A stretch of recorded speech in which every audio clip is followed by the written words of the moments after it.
Hi there, welcome. I'm Crystal. I have had idiopathic gastroparesis for 17 years. I'm also a dual certified coach, and I've spent the last 10 years helping people worldwide learn to live well with the condition.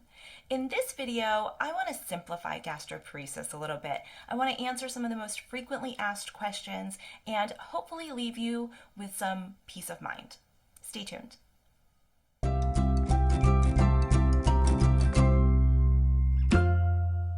Okay, so in my last several videos, we've been talking about finding freedom from gastroparesis and where our experience comes from so that we can alleviate the suffering that so many of us tend to feel around the condition. But I think sometimes when you are newly diagnosed or you're just really struggling and you're confused, there are some basic questions that our minds just spin on. And of course, that spinning is what feels so bad, right? That frantic energy, that anxiety, that worry that we can get into around questions like, will this ever go away? Is this going to last forever? What does this mean? And so in this video, I want to answer some of those questions and hopefully give your brain a chance to relax so that then maybe you can go back and watch those other videos and hear something different in them. Okay, question one, what is gastroparesis?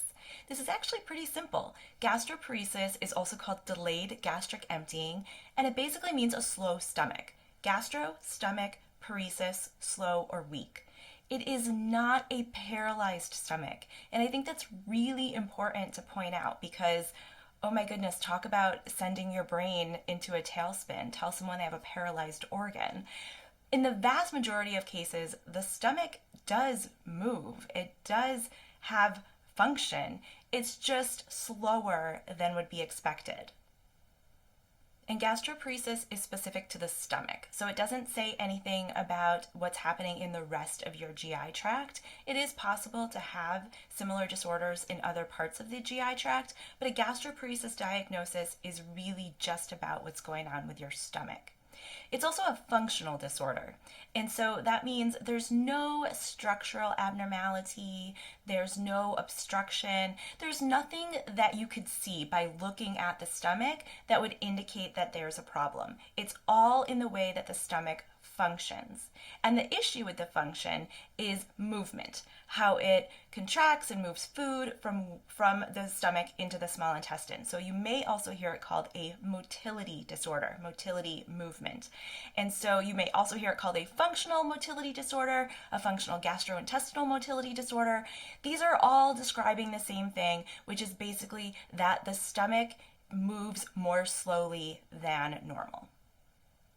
Next question, what are the symptoms of gastroparesis?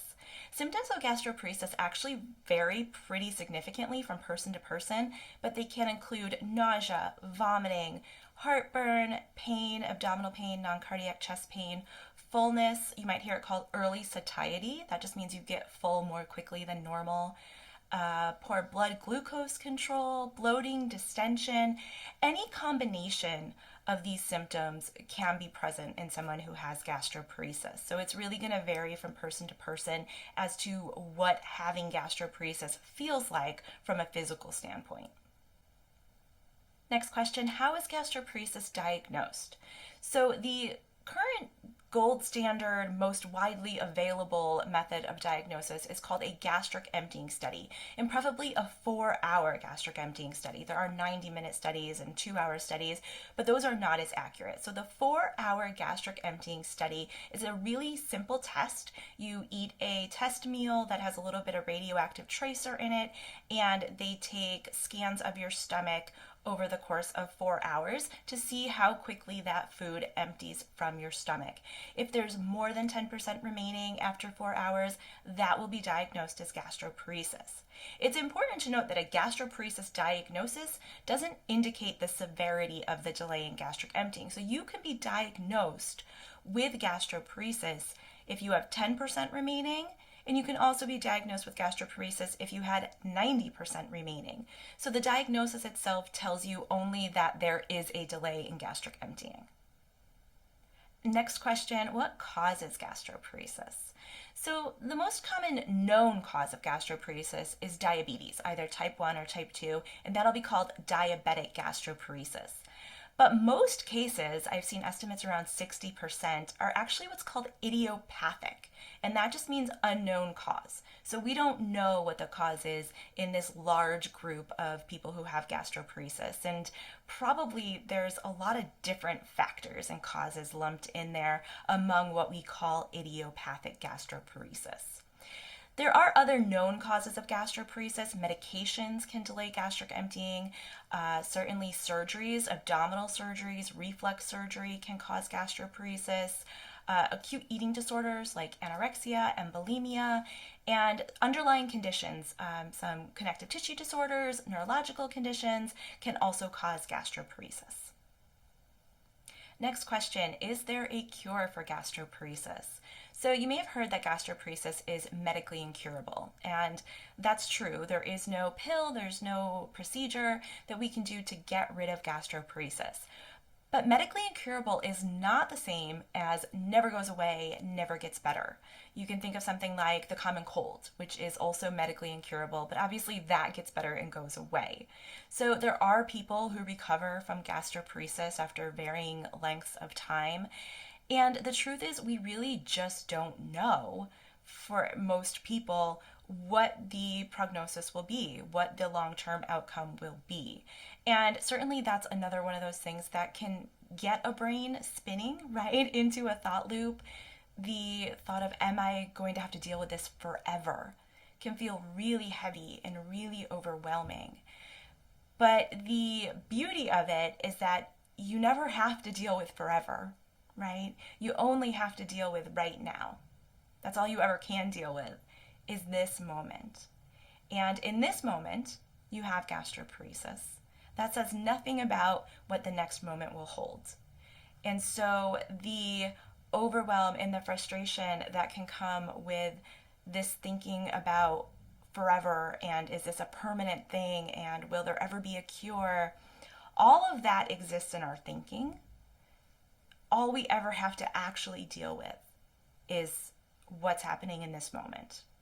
And we continue to handle that to the best of our ability. You have handled every single moment that has come to you. And so as the next moment comes, you will handle that too, even though we don't know what that moment will bring. Next question, is gastroparesis a progressive condition? So I've actually talked to doctors about this, and there's nothing about gastroparesis itself in most cases that would mean that it would progress, that the delay in gastric emptying would get worse and worse and worse. This is particularly true when we're talking about things like idiopathic gastroparesis and post-viral gastroparesis. Certainly, if there is an underlying condition that is progressive in nature, a progressive neurological condition, for example, then the gastroparesis could progress along with that condition. But in general, gastroparesis itself, delayed gastric emptying, is not inherently progressive. Next question, how is gastroparesis treated? So traditionally, there's kind of a two-pronged approach to gastroparesis treatment. There's medication and there's dietary changes. So in terms of medication, there are medicines that you can take to speed up the gastric emptying. Those are called prokinetic drugs. And those work well for some people, they don't work for other people. They do have side effects, most of them. So there's no really great medication for gastroparesis, but there are medications that people can try. There are also medicines that can treat the symptoms of gastroparesis. So you can take medicine for nausea or vomiting or heartburn or pain. But again, there's no one pill for gastroparesis that, works for everybody. So the second part of this kind of two-pronged approach is dietary changes. And dietary changes can be very helpful for managing gastroparesis and very effective at helping to reduce symptoms of gastroparesis. But I think it's also really easy to rely too heavily on dietary changes and to attribute too much weight to dietary changes when it comes to feeling better and managing gastroparesis. I'm actually going to do a whole video on this. That'll be coming soon. But briefly, food does not cause gastroparesis. And so relying too heavily on what we eat as a means to reduce symptoms often results in malnutrition, frustration, a whole bunch of stress, because it makes us hyper vigilant on every single thing that we put in our mouth in trying to draw a direct connection between that and how we feel. And it just doesn't always work that way. Again, food is not the cause of gastroparesis. We can use what we eat as a tool to reduce our symptoms, but there's not always this direct correlation between I ate this and I feel this way. Therefore, it means something about what I ate. And we try to draw those connections. And I think that's where a lot of the frustration and the overwhelm comes in. So is a gastroparesis friendly diet helpful? Yes, absolutely. There's a place for it, but it's important to understand its purposes and its limitations. So this diet and drugs approach is varying degrees of effective. For some people, that'll work just fine. They're on their way. They're, living well with gastroparesis in the background. For other people, it just does not bring about adequate symptom relief, and that's probably true for you if you are here searching for help with gastroparesis and watching these videos. So the next question then is, what can I do to feel better? For many years, I taught what I call a comprehensive management plan, and that's one that includes not just the medical management and the dietary changes, but also lifestyle changes, nutrition, coping, alternative and complementary therapies, and that works really well. What can sometimes happen though is that can also get people in a thought loop. It can leave people making checklists and Excel spreadsheets and feeling really overwhelmed with all of these things that they have to do all the time. And Samantha actually talked about that, my client Samantha, when we talked about her transformation with managing gastroparesis. And while I don't think the comprehensive management plan is inherently stressful, if you are in that place and you have a ton of thinking about all of these things that you have to do, and that's what it looks like to you, there's a much looser way of thinking about this that I like to use now, and that's what I call a gastroparesis symptom bucket. And so you can just imagine that you have a bucket, and when that bucket fills up to the top and overflows, you have a flare-up in your symptoms. And so there are things that fill your bucket, and then there are things that empty your bucket. And things that fill your bucket might be higher fat, higher fiber meals. It might be something like not getting enough sleep because that causes your stomach to empty more slowly. If you're a person that menstruates, it might be hormones around your menstrual cycle. If you're struggling with constipation, that can fill your bucket. Certainly being in the fight or flight state a lot, which slows digestion, decreases our digestive enzymes, that can fill the bucket. And then there are also bucket emptiers.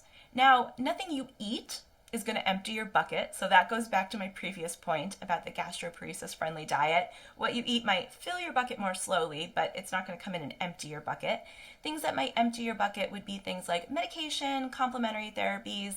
Physical activity is a great thing for emptying your bucket. Being in rest and digest mode, which is, that calm state where our bodies are processing everything and really effectively digesting our food. So it's about balancing those bucket fillers and those bucket emptiers in a much more loose way than this is my plan, this is my checklist. And I think that more relaxed approach is more in line with what we've been talking about here. Because the freedom from gastroparesis does not come from managing your bucket, constantly making sure it doesn't overflow. I mean, think about that. If you were on constant watch of a bucket to make sure it wasn't overflowing and you were measuring how high it is and trying to get it lower, there's no freedom in that, right? There's no freedom in that. The freedom really comes from recognizing that you're going to do what makes sense in a moment. You're going to look at how you feel and what's been filling your bucket and do the things that make sense to empty that bucket to the best of your ability. But that bucket may still overflow. And that's why we want to look at where does our experience come from. Am I that bucket? Can that bucket overflow and I would have a different experience than I've been having when it overflows? Those, I think, are the most transformative things to look at. Because then regardless of what happens with the bucket, regardless of what comes in the next moment, like we were talking about, you know that you are going to be okay. And so that's why I'm going to continue to talk about this stuff. I will answer, these more practical questions, because like I said, that can help to quiet a brain down to the point where we can start to think about some of these other things. But I don't think that's where the true freedom comes from. So that's it for today. I hope that was helpful. I hope that gave you some answers to questions that you might be wondering about, or at least just put your mind at ease a little bit. If you want to hear more, be sure to subscribe to the channel. You can join my mailing list at crystalsaltrelli.com, and I will see you next time.